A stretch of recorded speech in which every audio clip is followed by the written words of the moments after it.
July in the garden feels very different. After spending so many weeks trying to catch up and trying to get plants in the ground, trying to work around the weather, it finally feels like summer has arrived. And summer for me is not the time to start any big projects. I usually just want to walk around, check on the plants, or do just those little jobs to keep everything moving along and actually enjoy being in the garden without any jobs to do. Because this season never lasts as long as we think, and Irish summers are also very notorious for their temperamental nature. And as we're heading towards the middle of July now, and especially after the warmer weather, some plants have finally started growing stronger again.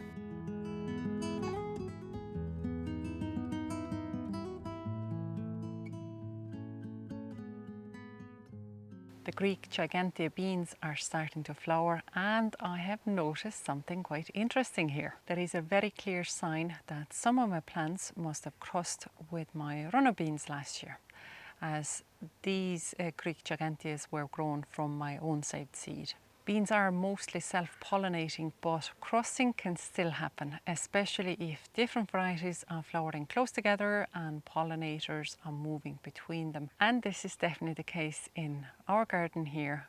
Both beans were growing very close to each other. And if you don't want the same thing happen in your garden and you want to keep a variety completely pure for seed saving, it is usually better to grow only one variety or have a really good distance between them, or maybe even physically isolate some flowers before they open. But in a normal garden like mine, sometimes nature decides to do a little experimenting. So this year I definitely won't be saving my seeds from these ones, as they are clearly all mixed up now. But the one plant where I really don't mind having an array of mixed colours is definitely the sweet peas. I actually love the softer mix of colours, especially these pastel pink tones. And they tie in so beautifully with the yarrow flowering beside them. I'm glad to see that the courgettes have settled in now. There's no huge growth and definitely no harvests yet, but after the cold spell knocked them back so severely, I'm just happy to see that. It looks like some of the plants are going to pull through, and they still have plenty of summer left, so they just need a little bit more time. Red onions are definitely not ready yet. These were grown from seed and the leaves are still standing upright, really perky, and they're also looking still really bright little green. But there is a little sign of the stems thickening and the bulbs starting to form. So for now they can stay exactly where they are and keep growing.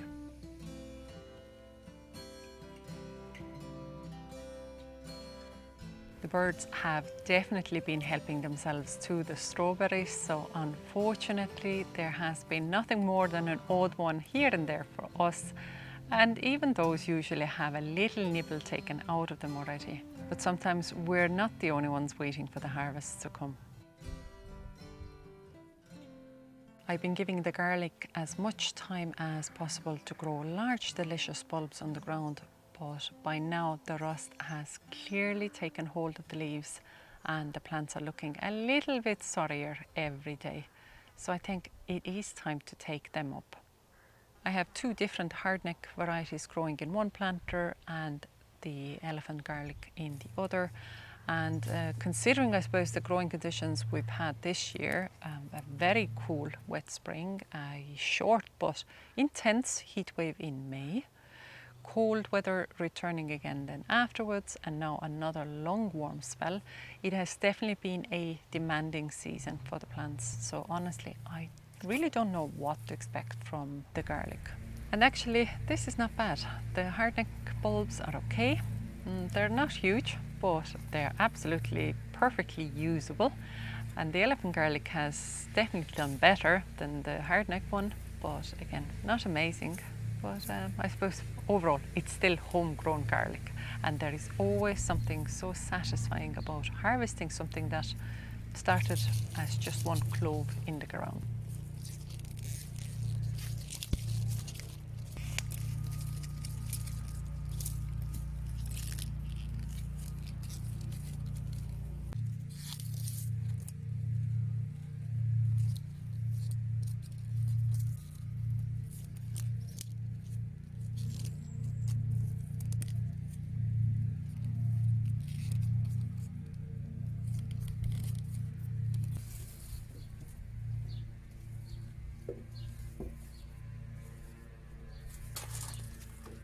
So there's still a huge return from this plant.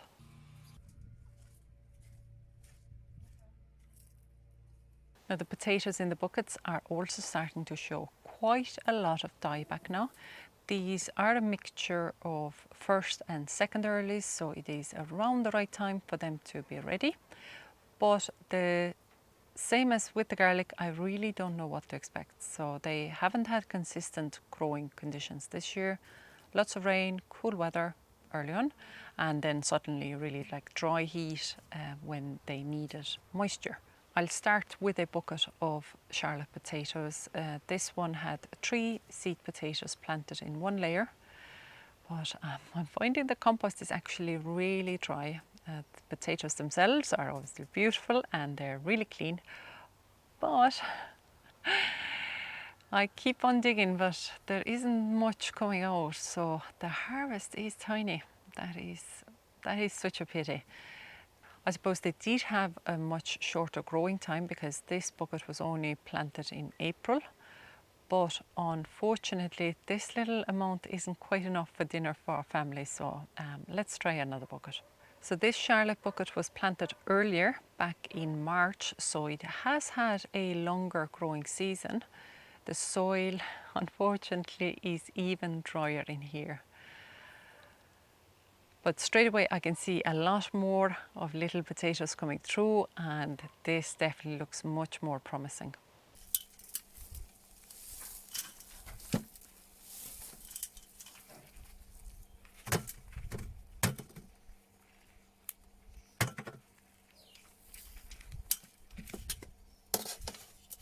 Overall, I can't actually complain about this harvest. I'm sure the lack of water during the last few weeks has played a big part in the size of the tubers.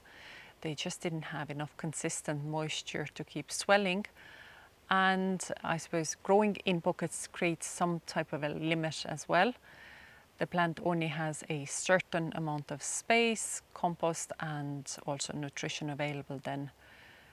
So the quality of compost and fertility makes a big difference, but even so I'm still very grateful for these beautiful spuds. And talking about potatoes, I have a lot more growing out in the field, and some of those plants are needing a little bit of attention as well. Now the one thing that definitely delights my eye is the greenhouse, and the greenhouse is absolutely packed to rafters now. The tomato plants are filling every bit of the beds, and the pots are filled with chillies, cucumbers and even more tomatoes. But the sweet peppers I planted between the tomatoes are unfortunately getting shaded out a little bit now, and that's not ideal. It has definitely slowed down their growth. But also at this stage of the season, it's not really something I can change. So sometimes you make a decision earlier in the year and the garden shows you later what worked and what didn't. There is plenty of fruit forming on tomatoes though. And because I'm growing so many new varieties this year, this is the part I'm really looking forward to, the taste test.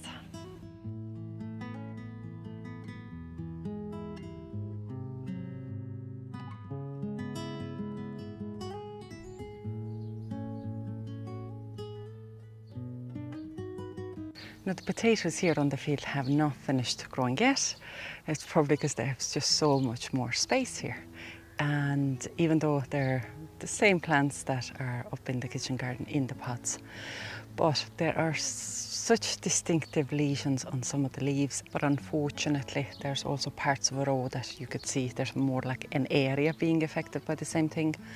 And we've had blight warnings here now since May probably, and we also had blight actually here last year, which I haven't had for like over a decade before. So I want to sort this urgently. Where there have been just a couple of odd leaves being affected by it, I've just snipped those leaves out, but those bigger areas I'm going to take those shows back all the ways down to the ground.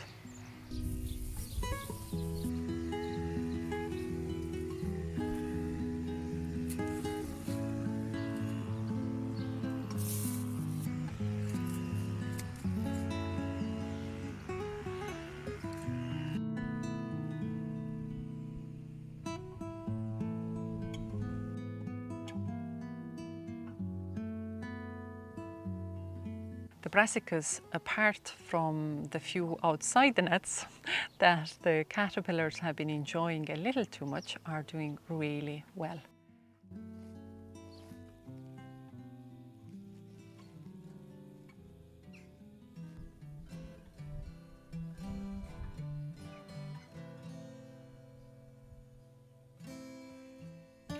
The Brussels sprouts, the cabbages, broccoli, cauliflower are all looking really strong.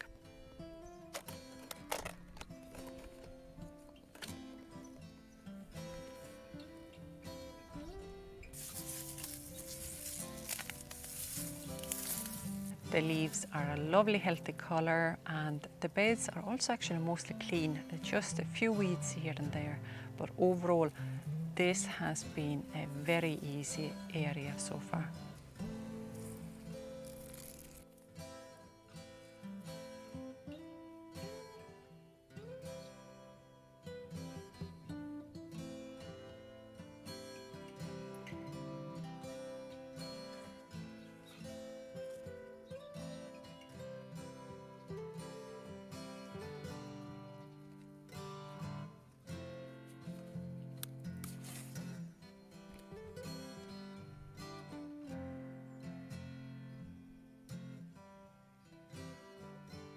The broad beans next to here are starting to fill out as well, and I think I can sneak a few little ones for a taste, because that's part of, or even nearly the best parts of walking around the garden in summer. You can have a little sneaky snack here and there.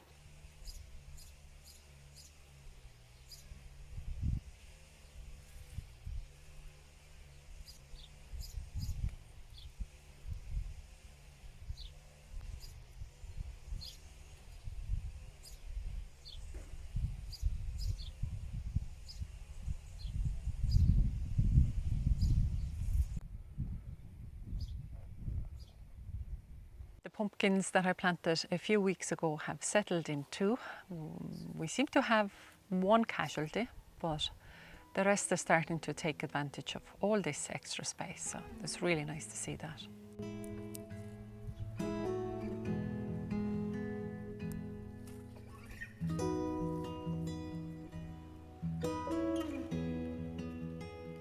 And really the only maintenance I need to do here is cut back the spent lupin flowers. That's sort of an ongoing thing anywhere where you grow flowers, deadheading, and because they're starting to put energy into making seed pods now, and I don't need seeds from them, but removing the old flowers will encourage the plant to put more energy back into the roots and hopefully into the fresh growth as well.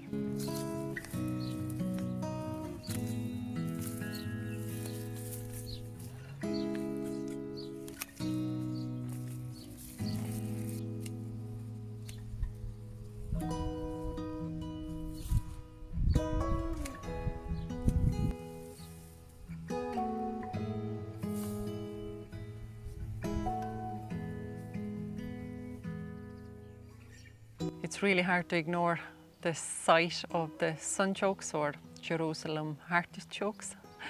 They have definitely struggled with the lack of water, and I think it's actually the grow bag itself as well, getting a little bit too small for the tubers to develop properly. But for now, I just want to keep the plants healthy, so they definitely need a very thorough trim.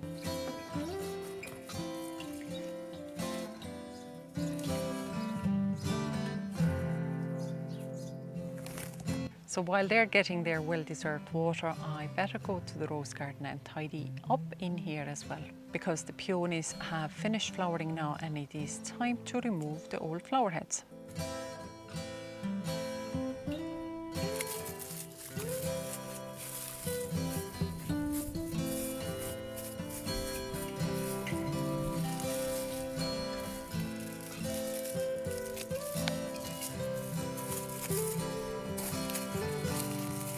I really wish you could experience how it smells in here. This whole space is filled with the sweetest scent at the moment, and I think it's the warm weather that has intensified it even more. And because the garden is surrounded by the large hedges, the scent almost gets trapped in here. But It is purely a mix of roses and phlox. A little bit of lavender as well when you brush past it, but mainly the roses and phlox. It is just divine. This is the scent of summer, and also the colours, they feel exactly like summer to me. It's soft pinks, it's mauves, it's purples, and those same colours are repeated again in the cottage garden. There's glimpses of it in the kitchen garden, so you are constantly surrounded by it.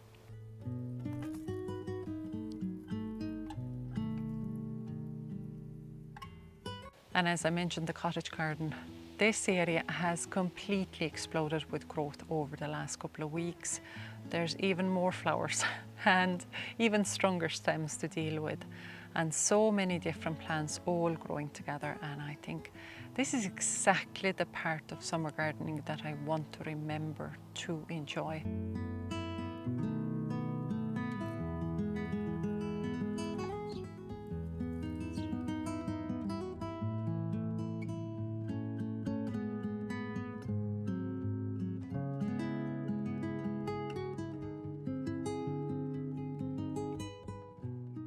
Because yes, there are always jobs waiting, and I always like to keep myself busy as well, but sometimes the most important thing we can do is actually stop just long enough to see what all the work was for.